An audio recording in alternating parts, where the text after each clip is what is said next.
reflex is a primitive reflex. It appears 9 to 12 weeks after conception and is fully present in the healthy, full-term newborn baby. It is tested as part of the paediatric assessment, and it should ideally be integrated between 4 to 6 months of life. Primitive reflexes are automatic, stereotypical movements that develop prior to birth and shortly after. They affect posture, movement, regulation, and engagement. The repetition of these movements establishes the neural pathways required for normal development. The Moro Reflex is the only multisensory primitive reflex. It is unique in the fact that it can be triggered by all our senses. It can be elicited by sudden loud noises, changes of light, noxious tactile stimulation, changes of temperature, or the baby's own vigorous movements. In fact, any sensory input not expected by the individual. If it is not integrated, it will continue to be triggered throughout the child's life and into adulthood. Each reflex has several jobs to do. Each assists in the proper integration of the previous reflex, helps prepare the body and mind for the next stage of development, and is then inhibited to allow the next reflex to do its job. The Moro helps to integrate the withdrawal reflex, helps prepare the baby for the rigours of birth itself, and helps to instigate the first breath to be taken after birth. As the Moro reflex undergoes inhibition in the first 4 months of life, it is gradually replaced by the adult startle response.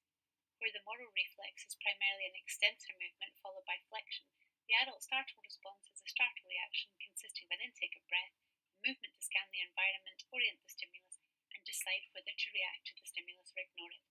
The startle response involves higher brain centres, whereas the Moro reflex acts as a primitive alarm response. Act first, and then think. Everyone can think of a child or adult who may have a retained Moro reflex. Though every individual is different, they can experience any combination of the symptoms listed here.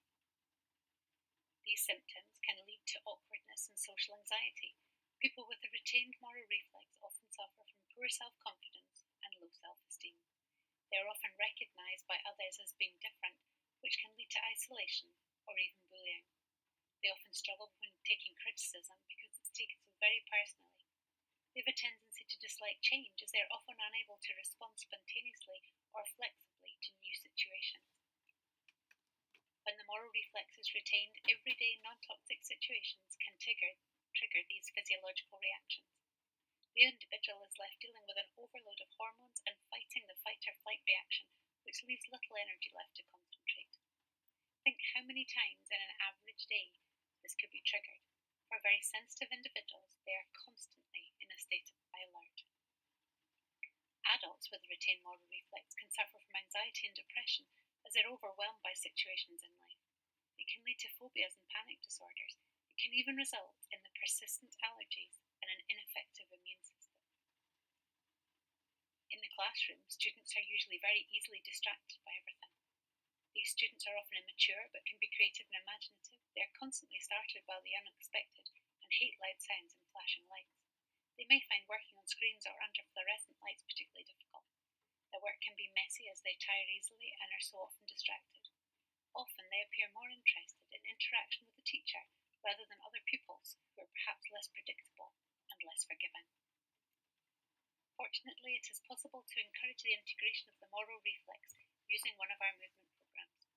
Following a developmental assessment, an individualised program is designed for you. Our programs consist of a simple exercise done daily at home. Contact us now and see if our programs could help you.